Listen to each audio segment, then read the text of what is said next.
slew of corruption allegations against Sir Keir Starmer personally, his family in addition, and his top lieutenants is growing more damaging by the hour. The latest breaking in the last few hours is that the British Prime Minister accepted £20,000 from Lord Ali, the purveyor of his wife's underwear, for accommodation for his son to study for his A-levels.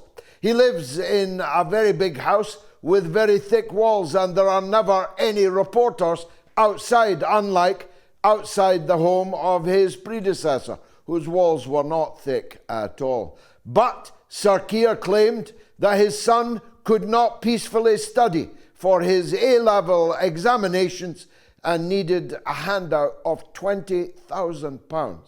That's the price they put on an extended stay for his son, not that Sir Keir was ever there, of course, in a £19 million penthouse accommodation to study for his exams.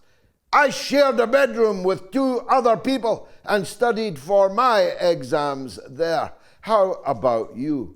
This Lord Ali is turning into quite a ubiquitous figure, although none of us know anything about him except he's a billionaire Bangladeshi homosexual with close links to Peter Mandelson.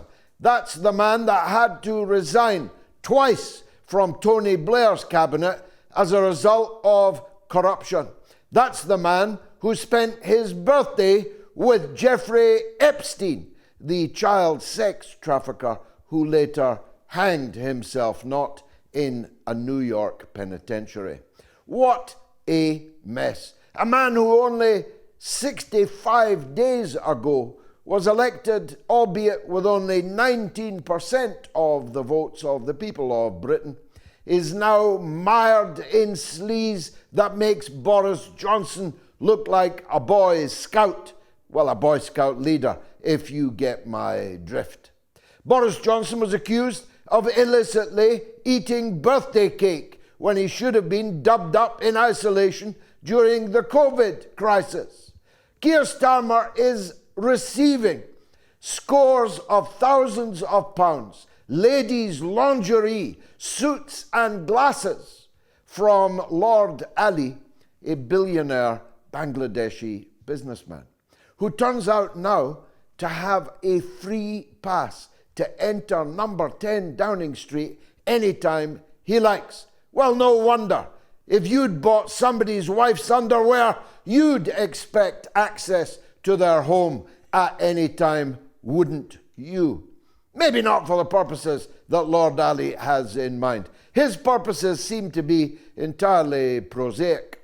They probably include picking, I said, young Labour members of Parliament, shoveling money into them, I said, and making sure that they pick up safe Labour seats in the last election so that he is growing like an incubus, a posse of friends inside the Parliamentary Labour Party. It is quite a significant turn of events about which we'll be reporting in very close, if we can get close enough, very close detail indeed.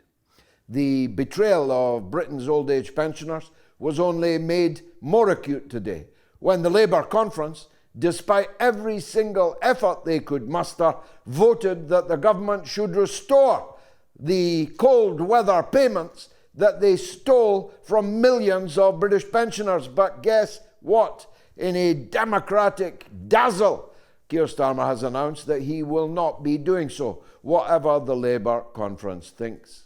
It descended also into violence.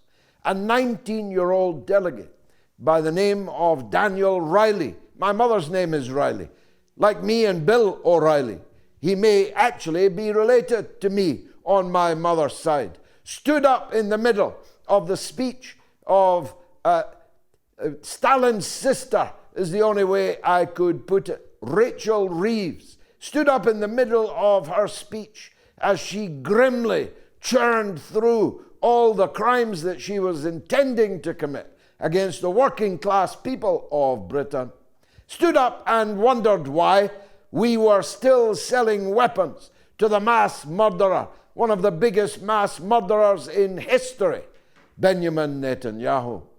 He was seized around the throat and frog-marched out by the throat by Labour functionaries, just like Nuremberg, just like the Gestapo Labour dispatches, very roughly indeed, of any critic who dares to raise their head.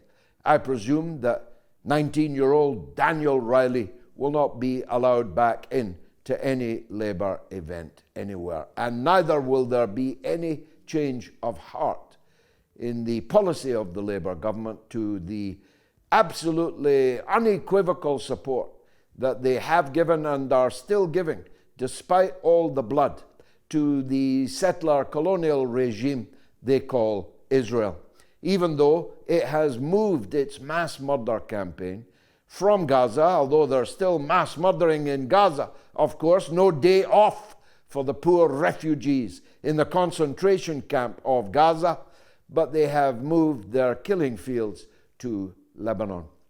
Lebanon, a sovereign country. Lebanon, a member of the United Nations. Lebanon, a country to which every other country in the world has diplomatic relations, has ambassadors in place, is being remorselessly bombed with hundreds and hundreds of air attacks, killing hundreds and hundreds of people every day, most of them women and children. Was it ever thus? As I said the other night, put the letter H in front of any Arab child and you can slaughter them with impunity. Houthis, Hamas, Hezbollah, they all look the same. They all are deserving of death, violent, sudden death, delivered from American airplanes, using American missiles and bombs, with British airplanes supplying the targeting information and the offending American and British reconnaissance flights flying out of somebody else's country, namely Cyprus, and the British sovereign base there. This follows on the pager terrorist attack, which attacked in an instant thousands of people, none of them, notifiably at least, Hezbollah members. I know that many children were killed and maimed.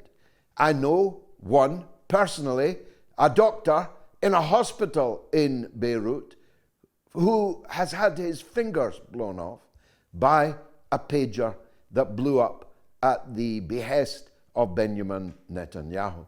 People were blown up in taxis, in supermarket queues, at checkouts, in hospitals, in schools, in public transport, on buses and in taxis. They were not Hezbollah. They were innocent, ordinary civilians in Lebanon. And the truth is, the West is fully complicit in it.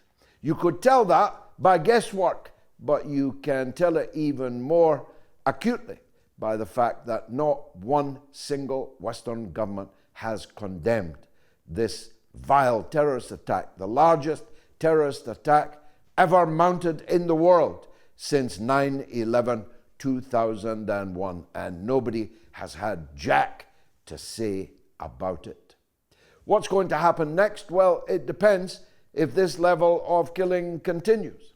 If it does, it is bound to spark the wider regional war that the Democrats in particular, and they're telling the truth this time, really do not want 5 weeks before the American presidential election. Because this is all happening on their watch. It's all happening via their aeroplanes, their missiles, and their bombs. It's all happening via their total absence of any control or restraint on the violent attack dog that they have done so much to sharpen the teeth of. And Kamala Harris has got to win in Michigan. Kamala Harris has got to win in Wisconsin, got to win in Pennsylvania.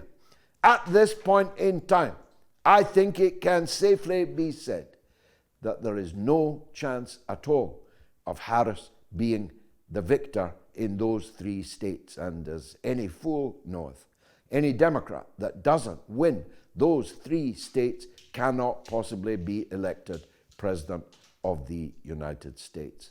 So Netanyahu is batting for Donald Trump. There is no doubt about that.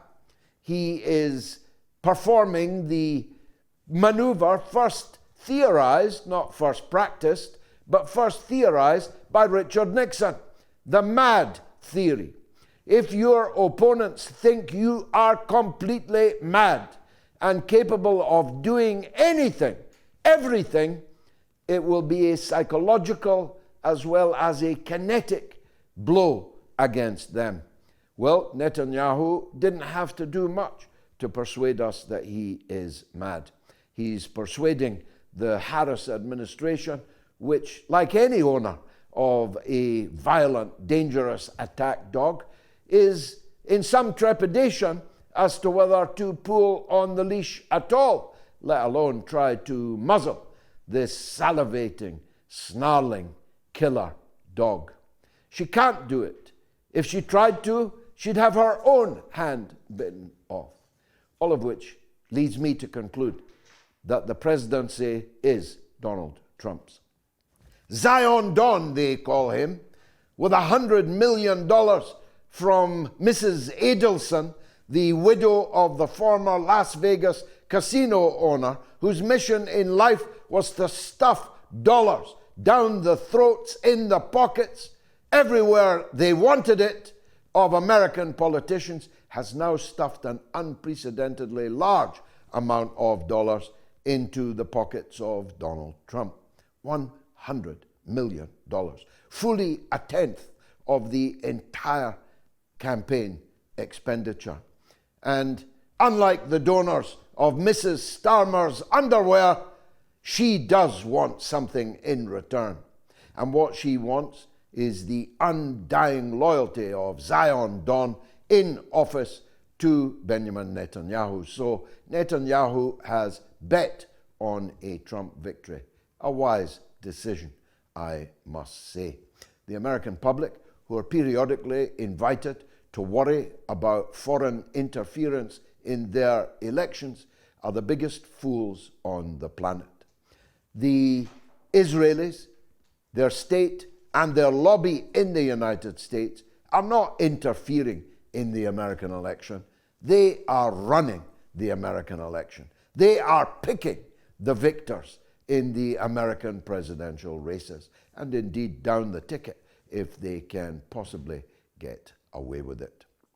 Now, the collapse of the Eastern Front being gamely defended, it must be said, bravely defended by Ukrainian troops, given that almost all of them are pressed men, swept off the streets of Ukrainian cities, dragged off in front of their parents, front of their wives and sweethearts, pressed into the front line with rudimentary training, have been bravely seeking to hold that line. But that line is now collapsing. I could give you an hourly update on the advances of the Russian forces. And the Ukrainian forces that were very foolishly pushed into the Kursk region of Russia in a kind of battle of the Bulge effort are now surrounded. Thousands are dead. 5,000 of them are dead. Young men sent on a fool's errand for public relations purposes by a coke-sniffing crook in Kiev called Volodymyr Zelensky. What's going to happen next is difficult to see. There are reports this week that NATO are beginning to think about making a joint appeal for a settlement to the Russian president. The Russian president has given his answer in his adumbration today of the new Russian nuclear doctrine. Hitherto, any existential threat to the existence of the Russian Federation or Belarus would be met by a nuclear response. That's no longer the high bar that it once was. Significant aggression against Russian and Belarusian territory will unleash Russian nuclear weapons. So if these much talked about long-range NATO missiles begin to explode among civilian people in Russian cities and towns, there will be a nuclear response if Putin's new doctrine is to be believed. That should concentrate the mind wonderfully. I'm still powering my way through the book I talked about last week, the one which describes how Washington, D.C. would have 15 million people dead in minutes. In minutes. They would die from the shock wave, from the blast, from the heat, from the radiation sickness. And later, of course, those who survived it would die under the darkness of a nuclear winter. That's one missile on one city in minutes. If that doesn't concentrate your mind, then you are definitely not thinking straight. Like the electorates in those Western countries that are daily risking exactly such an outcome.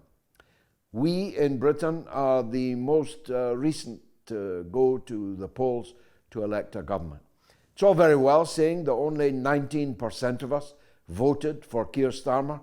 It's all very well saying that only a third of those who actually voted for Keir Starmer. By virtue of our cockamamie electoral system, he's sitting on an unassailable parliamentary majority. And he has the means and the will to use it.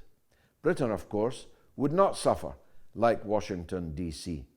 Britain would be completely obliterated with one missile, with 5 nuclear warheads on it, each one 1,000 times more powerful than the one that was dropped on Hiroshima. Britain would cease to exist, be a field of cinders. There will be no time to regret those who didn't take the chance they had of stopping Sir Keir Starmer, the grasping payola Prime Minister, Sir Frank Furter, and his worst decision ever. Release the sausages. It's the mother of all talk shows.